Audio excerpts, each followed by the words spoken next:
Армысыздар, құрметті телекөрермендер, эфирде қуатты шығыс хабардың кезекті шығарылымы сіздермен Меруерт Расулова. Қазақстанда жаңа тарихи кезең күтіп тұр. Саяси экономикалық серпілістен бөлек елдің рухани өмірінде үлкен елеулі өзгерістер болуы мүмкін.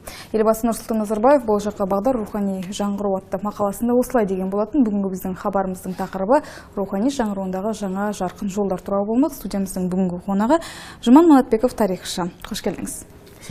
Жұман Манатбеков, енді президенттің мақаласымен, Егемен Қазақстан газетіне жазған мақаласымен танысқан боларсыз. Қандай пікір қалдырдыңыз? Енді сұхбатымызды осыдан бастасақ, өзіңіз қандай ой түйдіңіз мақаланы оқу барысында? Дұрыс айтасыз, Меруерт. 15 сәуірдегі президенттің жолдауында, берген мақаласында, оның алдында жылдың басындағы жолдауда ол саяси реформаны, одан кейін әлеуметтік, экономикалық реформаны, трансформацияларын айтқан болатын. Енді осы үшінші жаңғыру ол адамдардың, бүкіл осы қазақстандықтардың саяси сана сезімінің жаңғыруы, ұлттық сананың жаңғыртуы, соның трансформациясы айтылып сөз етіледі. Мен енді өзім тарихшы ретінде саяси реформа болды, одан кейін экономикалық модель жасалды. Енді осының қашан бір рухани астар болар деп күтіп жүретұғым. Шынында да президентіміздің осы мақаласындағы рухани жаңғыру мақаласы ол күтілген нәрсе болды. Иә, дегенменде бұл қарап тұрсаңыз, біз бұған дейінгі өзімізді таныту барысында көбіне көп экономикалық және әлеуметтік жағдайымызға баса назар аудардық. Елбасының жолдаулары да, стратегиялары да осыған бағытталған. Енді бұл осы жолғы рухани жаңғыру деп, ұлттық сана сезімімізді қайтадан жаңғырту дегеніміз әлемге өзімізді таныту деп қабылдасақ болады ғой. Демек, жәнегі әлемге өзіміздің міне Қазақстан деген тәуелсіз ел бар деген өзімізді нақты көрсету. Осылай деп қалыптастыруға болады. Енді рухани жаңғыру неден басталу керек? Біз жаңғыру керек дейміз, жолдар қандай сіздіңше? Рухани жаңғыру, мен айтар едім, ол бізде басталып қойған тәуелсіздіктен кейін. Ол ең алғашқы жаңғыру бізде мәдени мұра бағдарламасы. Одан кейін халық тарих толқында деген бағдарлама арқылы рухани жаңғыру жүзеге асып жатыр. Мәдени мұра бағдарламасы бойынша біз тарихи көне ескерткіштерімізді, көне мұрағаттарымыздағы ескерткіштерімізді, нысандарымыздың бары қалпына келтірілді. Ал енді халық тарих толқынында бағдарламасы бойынша біз әлемдік беделді мұрағаттардан қазақ халқының тарихына қатысты жәдігерлерді зерттеп, тарихи мұраларды зерттеп, соларды тарихтың толқынына қостық. Міне осы тарихи рухани жаңарудың бір белесі болып есептеледі. Ал енді жеке айтатын болсам, рухани жаңару әр қазақстандық азаматтың өзінің саяси мәдениетін жоғарылауынан, өзінің бір ішкі қазақ халқының ұлт ретінде сезініп, патриоттық сезім оянуынан басталады деп ойлаймын. Осы ретте бұл мақаладан кейін әр азамат өзінің бойында бір жәнегі өзіңіз айтып кеткендей патриоттық рухты қалыптастыру керек. Негізі бұл рух бар, тек қана енді бұл мақала сол бір жігер беретіндей мақала болды деп айтсақ болады ғой. Дұрыс айтасыз. Әлемді бағыты әлі бұлыңғыр жаңа тарихи кезең күтіп тұр деді елбасы. Бұл ретте өзіміздің ұлттық сана сезімімізді дамыту керек деді. Маңызды мәселелердің бірі ұлттық код. Осы туралы айтып өтсеңіз, енді бұл қалай жүзеге аспақ? Не істеуіміз керек? Алда қандай меже тұр? Қазір біз өте үлкен бір күрделі кезеңдерді бастан өткеретін боламыз. Елбасымыз оны дұрыс айтты. Әр ғасырдың басында, әр ылғида қиындықтар, өтпелі кезеңдер болады. Мысалы үшін қазірде бізде неше түрлі бетбұрыстар болуы мүмкін. Өйткені біз жаһандану кезеңінде аяқ басқалы тұрмыз. Сондықтан да осы жаһанданудың кері әсерлері және оң әсерлері де бар.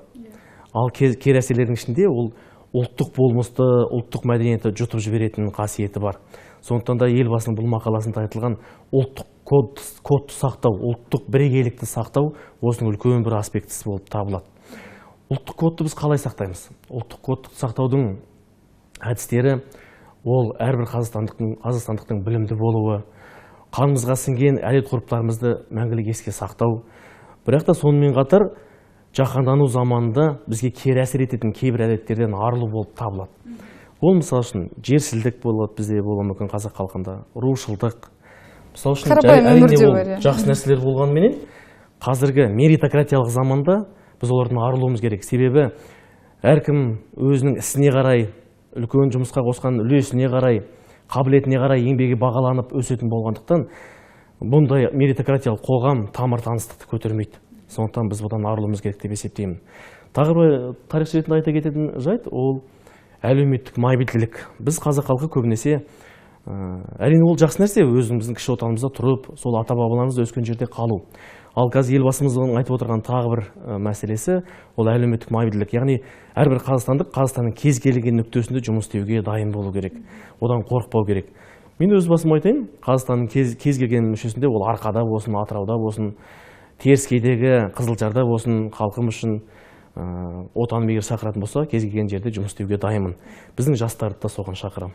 Бүгінгі жастар соған дайын ба? Сіз айтып жатырсыз ғой, міне жаңағы ең бірінші көтерілген мәселеңіз, яғни рушылдық әрине керек, өзіңнің тегіңді білу, жеті атаңды білу дұрыс-ақ. Десе де бүгінгі жастар руға бөлінетіні рас.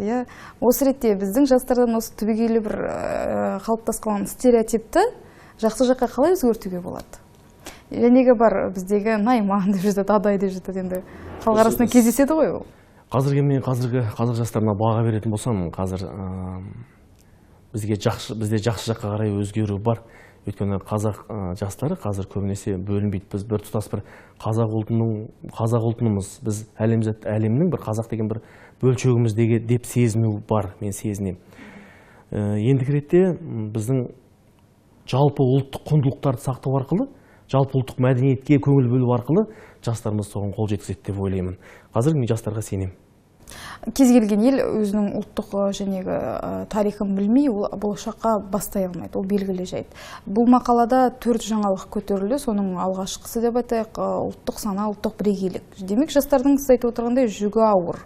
Өзіңіз тікелей жастармен жұмыс істейсіз. Болашағымыз қандай? Ұлттық бірегейлікті сақтау, және ұлттық кодты сақтау бұл бірінші басымдық приоритет болды. Одан кейін білімнің салтанат құруы, елбасымыздың айтуы бойынша, одан кейін прагматизм. Осы қасиеттерді біз бойға сіңіру керек. Прагматизм дегеніміз не? Прагматизм, мысалы, қазақ халқы ғасырлар бойы өзінің жер ананы, табиғатты қадірлеп, оны ұтымды пайдаланып келді. Қазіргі кезде біз табиғатымызды экологиялық тұрғыдан бұзылып жүріп жатыр. Сондықтан да біз бұрыннан бері қанымызға сіңген экологиямызды сақтау, материалдық мәдениетімізді сақтау секілді құндылықтарды сақтап жоғалтып алмамыз керек. Мысалы үшін қазақ халқы айтады, бір тал кессең 10 тал ек дейді. Немесе ер жігіттің 3 парызы: үй салу, ұл өсіру және тоға ек деп айтады. Міне сол сөздерден ақ қазақ халқының прагматизмге жақындығы көрініп тұр. Екіншіден ол білімділік. Әрине де, мысалы, біздің орта ғасырлардағы ғұламамыз Жүсіп Баласағұн құтады ғой білік деген еңбегінде құттың негізі білік деп айтып кеткен. Ал біліктен, білік білімнен шығады. Сондықтан да ең бірінші жастардың ең басты мақсаты қазір білім алу керек болады. Өйткені жаһандану заманда білім алу ол бәсекеге қабілеттілікті туғызады. Алдымызда озық 30-дық ену межесі тұр. Демек, біз жан-жақты дайынбыз. Озық 30-дықтан көрінуге бізде мүмкіндік бар. Жәнегі біздің өкшелеп жатқан іні қарындастарымыздың бүгінгі әлеуеті бар дейсіз ғой. Жаңағы Қазақстан 2050 стратегиясы бойынша біздің ұлы мақсатымыз 30 елдің қатарына кіру. Қазіргі жаһандық мәселелерге сәйкес бізде, мысалы, мен өз басым мысалға ретінде айтуыма болады, Назарбаев зияткерлік мектептерін. Назарбаев зияткерлік мектептері шынында да қазір бір үлкен бір орта білім беру жүйесінде үлкен бір бетбұрысты жүзеге асырып келе жатыр. Оның ішінде жұмыс атқарылып жатқан туған елге тағзым, тағы да басқа жобалар қазақстандық жастардың бәсекеге қабілетті болуға, жаһандық азамат болуға, жалпы адамзаттық құндылықтарды бойына дарытуға, сол арқылы қазақ халқының ұлттық құндылықтарын жоғалтып алмауға тәрбиелеп жатыр. Сондықтан да оның пайдасы бар деп есептеймін. Жаһандық азамат деп жақсы айттыңыз бүгінгі таңда, яғни әлемнің бір бөлшегі ретінде өзін қалыптастыру, өзін таныту маңызды аспектілердің бірі. Бұл мақалада латын әліпбиіне көшу мәселесі көтерілді. Негізі бұған дейін де айтылып келген, енді және үкімет алдында міндет тұр. Латын әліпбиіне көшіруге байланысты. Енді тарихшы ретінде сіздің пікіріңізді білгіміз келеді. Енді бұрындары бізде болды ғой бұл. Одан кейін басқа болды. Қазіргі енді қаншалықты біз дайынбыз? Өте дұрыс айтасыз, Меруерт. Біздің енді тарихымызға үңілсек, бізде Орхон Енисей жазулары дейді, сына жазулары, түркі жазулары, одан кейін қыпшақ тілі болды, Чағатай тілі, Алтын Орда кезінде қыпшақ тілінің өркендеуі. Одан кейінгі кезеңде араб алфавиті бізде болды, араб әліпбиі, араб тілі болды. Одан кейін 1929 жылы біз орталық атқару комитеті және халық комиссарлар кеңесінің шешімімен біздің мемлекетімізде, қазақ КСР-інде ол кезде латындандырылған, латын тіліне икемделген әліпби дүниеге келген болатын 1929 жылы. Бірақ та ол 1940 жылы кириллицаға ауысты. Енді әрине бұл жерде үлкен саяси астар жатыр, саяси себептермен ауысқан болатынбыз. Ал енді 2050 стратегиясында біздің елбасымыз латын тіліне көшуді мақсат етіп айтып кеткен. Біз 2025 жылдан бастап іс қағаздары, оқулықтар, баспасөз материалдарының барлығы 2025 жылдан бастап латын тіліне өтетін болады. Ал биыл 2017 жылдан бастап, осы жылдың аяғына дейін латын әліпбиінің ыңғайландырылған қазақша нұсқасы дүниеге келеді, ғалымдардың кеңесіп жасалуымен. Ал 18 жылдан бастап латын алфавитіне үйрету басталады. Енді бұның басымдылығы қай жерде? Латын алфавитінен қорқатын ештеңе жоқ. Мысалы үшін қазір біздің оқушылар ағылшын тілін жақсы меңгеріп жатыр. Латын алфавиті мен ағылшын алфавиті өте ұқсас. Латын алфавитінің бізге берері не? Ол жаһандық тағы да бізге талаптың қойылып отырған талап жаһандану заманында. Өйткені қазіргі ақпарат заманында латын алфавиті бізге жеңілдік әкеледі. Ол компьютерлік сауаттылық, ақпараттық құралдарға қолжетімділік, және де мұна басқа да көп ресурстарға бізге жол ашады екіншіден. Одан кейін латын алфавиті, оның саяси астары бар. Біз бұрынғы кириллицадан кетіп, бұрынғы құлдық санадан мүлдем арыламыз. Сондықтан латын алфавиті керек бізге. Қорқудың еш қажеті жоқ. Жәнегі тұрғындардың көбейін. Бүгінгі таңда оқушыларымыз үш тілде қазір еркін сөйлеу мүмкіндігіне ие болып жатыр, ағылшын тілін меңгеріп жатыр дегендей. Және жастарға түсінікті. Ал енді жалпылама мына латын әліпбиін білмейміз деп жатқан тұрғындарға қандай кеңесіңіз бар? Енді қорқақтап жатады. Бұл рас. Яғни тарихта Меруерт ханым, енді әрбір өзгеріс қорқыныштан басталады ғой. Бірақ та өмірде, тарихта ол ылғи да өзгерістерге толы болады. Сондықтан да қазір орта буын өкілдері, үлкен буын өкілдері бұл латын әліпбиіне өтуден қорқуы мүмкін. Бірақ та оның қалыптасқан біздің Қазақстан мемлекетіміз мәңгілік ел болу үшін ұлы мұраттары болғаннан кейін, сол ұлы мұраттарға жаһандануға бәсекеге қабілетті болып өтуіміз үшін латын тілі бізге ең тиімді болып табылады. Сондықтан да ол қорқыныштар жеңуге болады деп есептеймін. Дәл қазір есіме түсіп отырмын, енді әлемдік тәжірибеге сүйенсек, Түркия өзінің тәуелсіздігін алғанда бірден латын әліпбиіне көшуге бастады. Енді осы ретте олардың көшбасшылары үлкен акцент жасады. Енді бүгінгі таңда біздің осылай ашық айтып латын әліпбиіне көшуіміз әлемдік көштен қалмаудың бір лебі. Әлемдік сарапшылар бұған не дейді екен? Енді сіз жан-жақты қарастырып оқыған шығарсыз, білген шығарсыз. Біздің осында енді үлкен бір қадам ғой. Осы ретте талай жылдан бері кириллицамен жазып үйренген азаматтар енді ел болып бірден латын әліпбиіне көшкелі жатырмыз.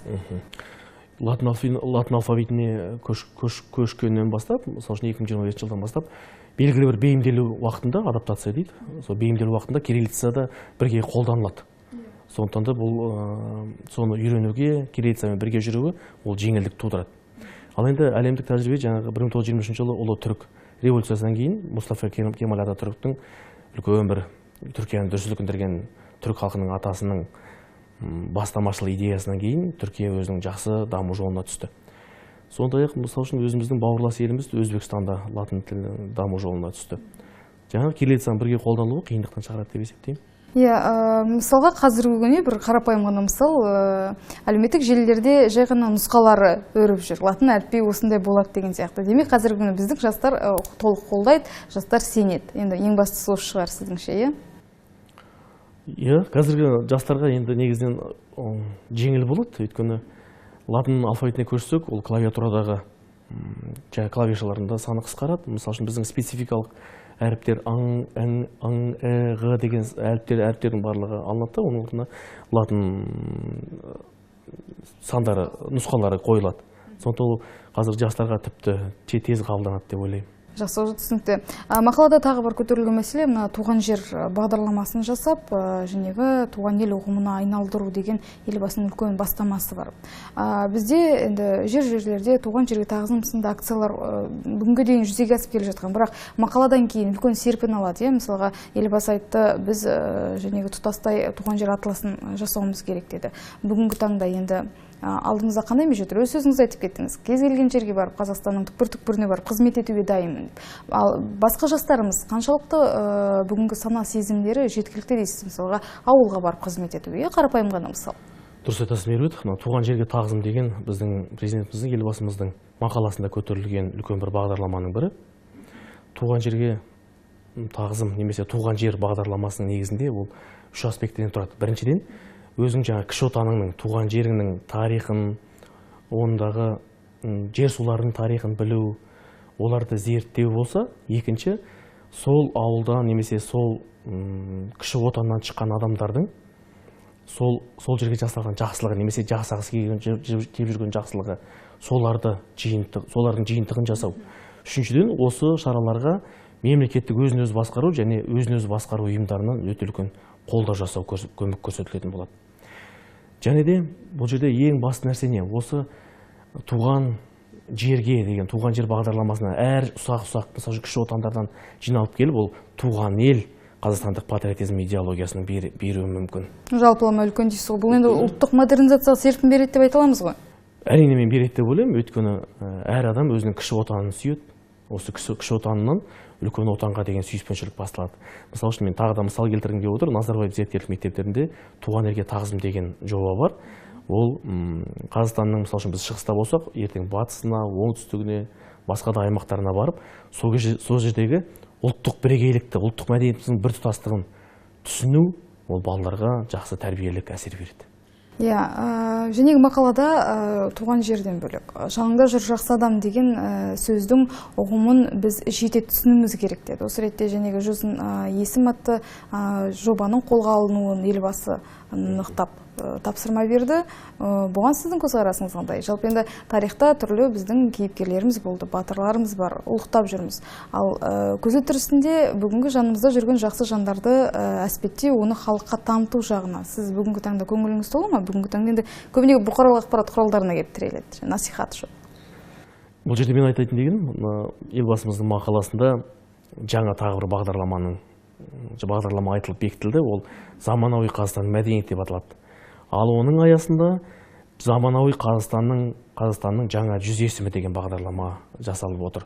Бұл өте дұрыс. Өйткені әрине біз бұрынғы біздің хандарымызды, батырларымызды ұлықтап өтеміз, оларды әлі де ұлықтаймыз. Бірақ қазіргі тәуелсіздік алғаннан кейін жаһандану замандағы жаңа Қазақстанның батырларын былайша айтқанда ешкім біле бермейді. Өнер майталмандары, мәдениетке сіңірген еңбектері, білім беру саласында, өнер саласында, спорт саласында қандай еңбектер сіңірді, солар көп айтыла қалмай береді. Айтылмай жатыр президенттің ойы бойынша. Олар жетістіктің құрғақ статистикасы менен фактілердің арасында көрінбей қалады. Сондықтан да заманауи Қазақстанның мәдениетін дамытуға үлес қосқан, барлық салалардың дамуына үлес қосқан ұлттық генофондтың алтын қорына енетін деп айтайын, адамдардың жинақтары шығатын болады. Ал бұл қазіргі кездегі жастарымызға өте үлкен үлгі болады деп есептеймін. Елеулі еңбек жастарға үлгі болу керек. Еленеді, және ол балаларға үлгі болу. Дұрыс екен. Енді мына адамзат тарихынан көрсек, әлемде озық өркениеттер енді сипаттан бастау алатын біз білеміз. Енді сұхбатымызды қорытындылай келе, бізді не күтеді? Жастарға не айтасыз? Осымен қорытындыласақ, елбасының негізгі діттеген мақсаты қазақ елін әлемге таныту, қазақ елін мойындау. Жастары бәсекеге қабілетті болу дейді. Біздің жастар бәсекеге қабілетті ме? Сіз өзіңіз қалай ойлайсыз? Дұрыс айтасыз.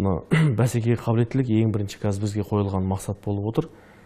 Бәсекеге қабілеттілік неден басталады? Ол үш тілдерді және шет тілдерді меңгеру, компьютерлік сауаттылық, және жаһандық болып жатқан оқиғалардан хабардар болу, және де жаһандық азамат деп айтып отырмыз ғой, олар өздерін жаһанның бір бөлшегі азамат ретінде есептеп, әлеуметтік бір жобаларға өзін қатыса алатынын білдірсе, мен жаһанды, Қазақстанды, өзінің мемлекетін, сол арқылы жаһанды жақсы жаққа өзгертуге қабілеттімін деген сенім арқылы жастарды тәрбиелеу керек деп есептеймін.